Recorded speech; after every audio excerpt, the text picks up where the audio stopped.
Subscribe করুন।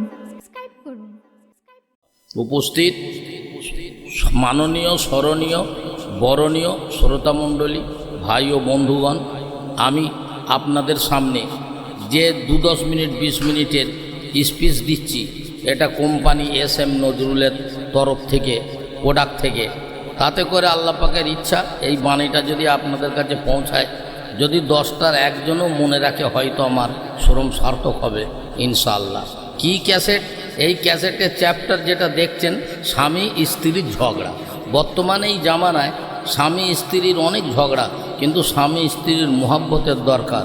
আল্লাহ রব্বুল আলামিন কোরআন কারিমে 4 পারা সূরা নেসাতে জানিয়েছেন। আমি আপনাদের একটু আগে আয়াতে কারিমা তেলাওয়াত করেছি।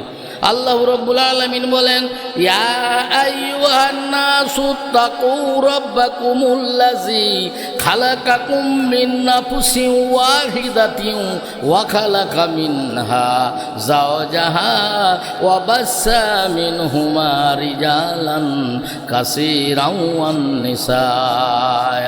সেই আল্লাহকে ভয় করুন, যিনি আমাদের আদম আলাইহিসসালাম ও হাওয়া বিবির মাধ্যম দিয়ে সারা মানুষকে সৃষ্টি করেছেন, বহু নরনারীকে সৃষ্টি করেছেন। আপনারা কেউ কারোর ওপর জুলুম করবেন না। ইবনে কাসিরে আছে জুলুম হচ্ছে 3 প্রকার। ইবনে কাসিরে এসেছে যে জুলুম হচ্ছে 3 প্রকার। সে জুলুম, 1 নম্বর জুলুমই হচ্ছে শিরক, সব থাকতে বড় জুলুম শিরক। দ্বিতীয় জুলুম হচ্ছে, সেটা হচ্ছে আল্লাহ পাকের হক নষ্ট করা। আর 3 নম্বর জুলুম হলো বান্দার হক নষ্ট করা। তাহলে স্বামী স্ত্রীর হক নষ্ট করা যাবে না, আর স্ত্রী স্বামীর হক নষ্ট করা যাবে না। এই জন্যে স্বামী স্ত্রী প্রচুর মুহাব্বতের দরকার আছে। কিন্তু আমাদের কি মুহাব্বত! স্বামী রোগে পড়েছে, বিছানায় পড়ে আছে, বিবি তার সেবা করে করে পেরেশান। তো লাস্টে কেঁদে কেঁদে বিবি বলছে, আয় আল্লাহ, আমার স্বামীকে মেরো না, যদি মারো তো আমাকে মারো, আজরাইলকে পাঠাও তো আমার কাছে পাঠাও।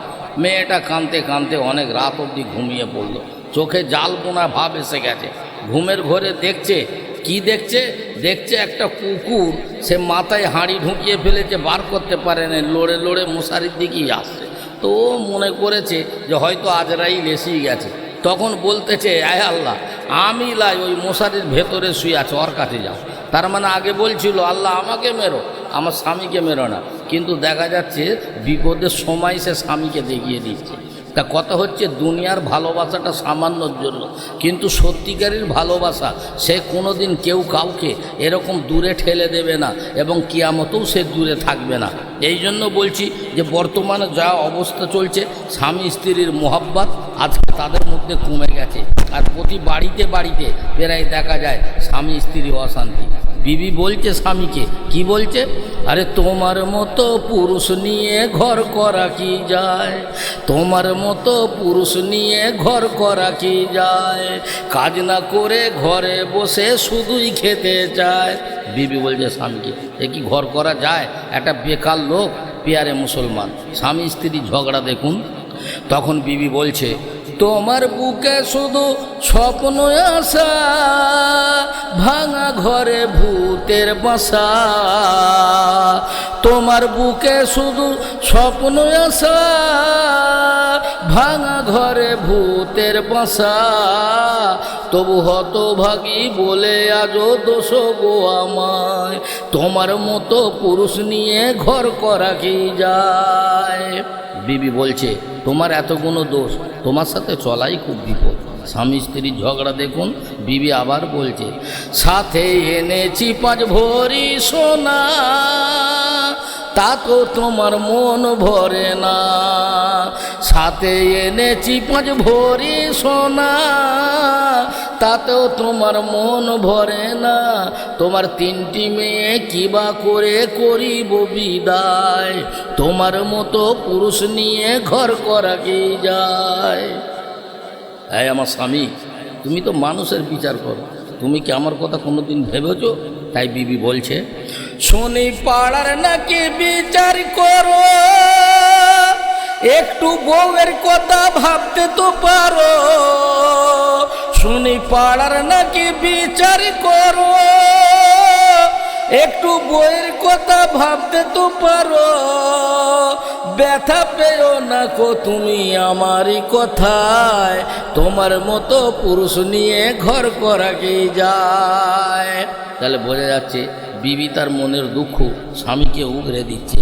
তখন স্বামী বলছে বিবিকে, হ্যাঁ আমার বিবি, তুমি তো অনেক কথা বলছো, আরে বরকে নিজের কেউ কভু কি এইভাবে জ্বালায়।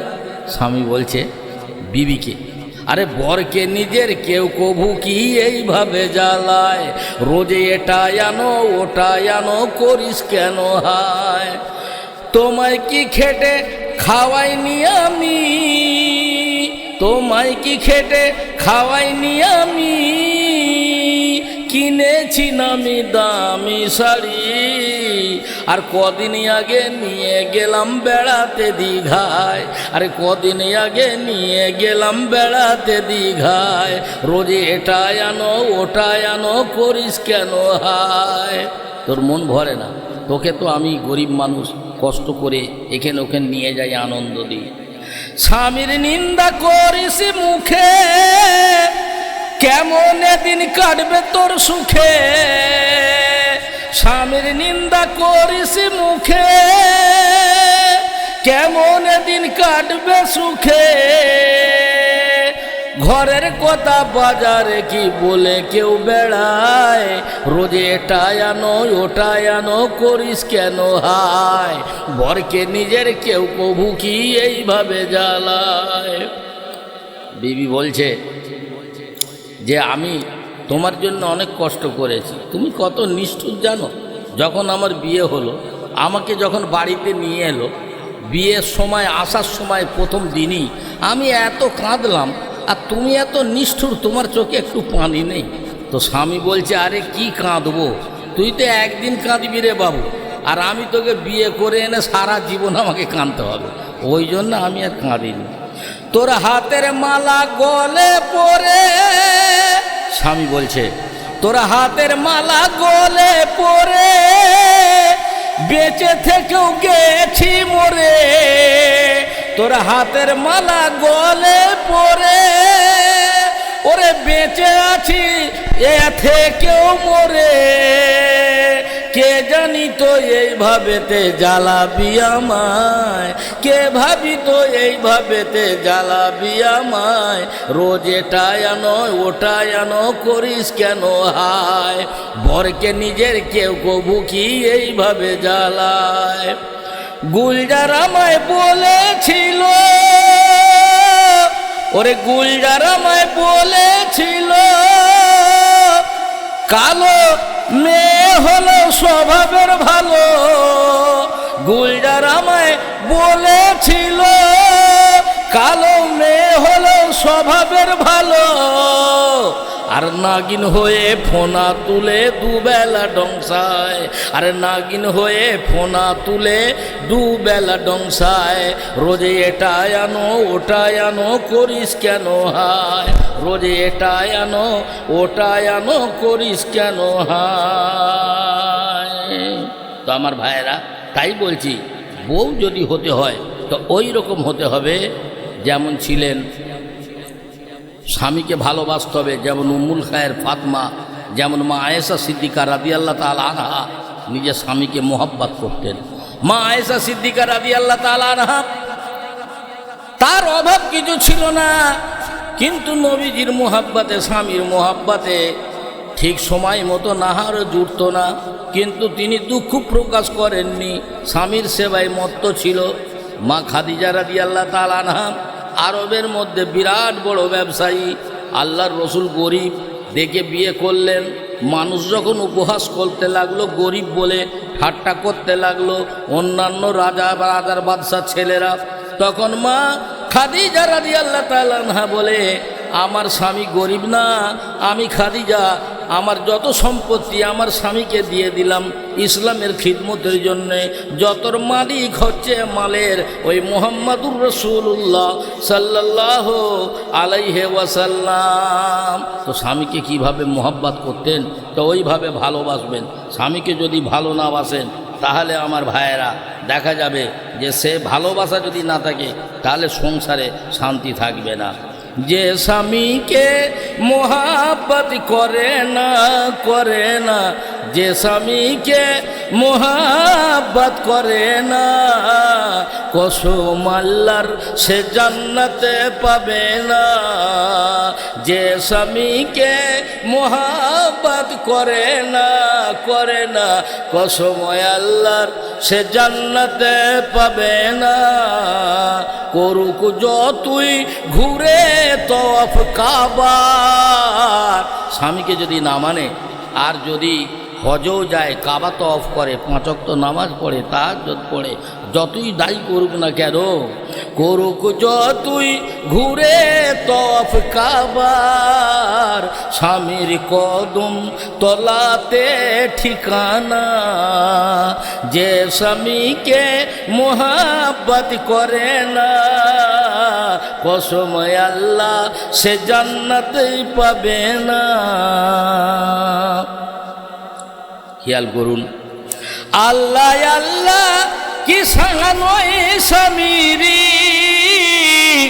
তৈরি দুনিয়া ওই আদম হাওয়ারি। আল্লাহ আল্লাহ কি সাঙ্গানয় স্বামীরি তৈরি দুনিয়া ওই আদম হাওয়ারি। সাদ্দাত দুনিয়ায় জান্নাতে গড়িল তার পরিণাম শেষে কি হলো। আখেরাত যারা সুন্দর পেতে চাও আখেরাত যারা সুন্দর পেতে চাও, ইমান ফসলটি দিলে ফলাও না। আখেরাত যারা সুন্দর পেতে চাও আখেরাতের ফল দিলে ফলাও না।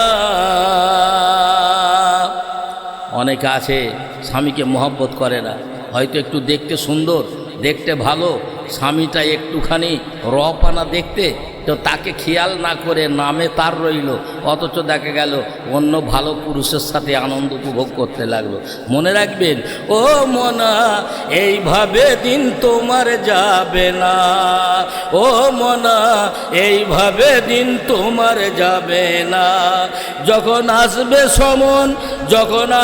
সমন যেতেই হবে, পথ পালনর পাবে না। যখন আসবে সমন যেতেই হবে, পথ পালানোর পাবে না। ও মনা ও সোনা, এইভাবে দিন তোমার যাবে না। কেন? তুমি নিজে বড় অহংকারী মেয়ে, তাই তোমার স্বামীকে অনীহা করছো। কুলোকে সব নিন্দা করে, কিন্তু কুলোর কি দোষ বলো? কুলোকে সব নিন্দা করো, কিন্তু কুলোর কি দোষ বলো? ওই চালুনির কত ছেঁদা গুনতে তো ভাই জানো না। ও মনা ও সোনা, এইভাবে দিন তোমার যাবে না। যখন আসবে সমন যেতেই হবে, ওরে পথ পালানোর পাবে না। ও সোনা, এইভাবে দিন তোমার যাবে না। রূপ চর্চা যতই করো, নায়ক নায়িকা হয়ে ঘোরো। ওরে রূপ চর্চা যতই করো, নায়ক নায়িকা হয়ে ঘোরো। তোমার চামড়া যেদিন গুড়িয়ে যাবে, তোমার গায়ের চামড়া যেদিন গুড়িয়ে যাবে, তোরে কেউ ছোবে না। এইভাবে দিন তোমার যাবে না মনা, এইভাবে দিন তোমার যাবে না। পর্দা করবেন, স্বামীকে মোহাব্বত করবেন। আল্লাহর নবী, দয়ার নবী বসে আছেন, একজন অন্ধ সাহাবী এলেন আল্লাহর রসুলের দিদার করবেন বলে। আল্লাহর হাবিব তাড়াতাড়ি নিজের বিবিদের বলে, ও আমার বিবিরা, তোমরা ঘরে পর্দার ভিতরে চলে যাও। নবীজির বিবিগণ বলেন, ইয়া রাসূলুল্লাহ, ইয়া হাবিবাল্লাহ, ও তো সাহাবীটা অন্ধ, চোখেই কিছু দেখে না, তাহলে ওকে পর্দা করার কি দরকার আছে? আল্লাহর নবী বলেন, এই জন্যই পর্দা করতে বলছি। ও অন্ধ মানুষ, ও তোমাদের দেখে না, কিন্তু তোমরা তো অন্ধ না, তোমরা তো ওকে দেখতে পাবে। অর্থাৎ লজ্জা শরম পর্দা এটা উভয় সম্প্রদায়ের জন্য। মা উম্মুল খায়ের ফাতেমা নেকবক্ত ছিলেন, তেনার স্বামী আবু সালেহ জং রহমাতুল্লাহ আলাইহি তিনিও নেকবক্ত ছিলেন। তাই নেক তাসিরের জন্মের আওলাদটাও ভালো হয়, সৎ হয়, নেক হয়। এমন ছেলে হলো দুনিয়া তাকে জানিল। কার কথা বলছি? এলো সেই নূর ওরে আবু সালের ঘরে, উম্মুল খায়ের ফাতেমা জননীর উদরে। রহমত খোদার ছাড়া কোথায় এ ফল ফলে, 60 বৎসরের বয়সে রত্ন পেলেন কোলে। লাগছে ভরা যৌবনা ফুটলো রূপে মনি, গর্বে তার সন্তান আছে হাফেজে করে আনি।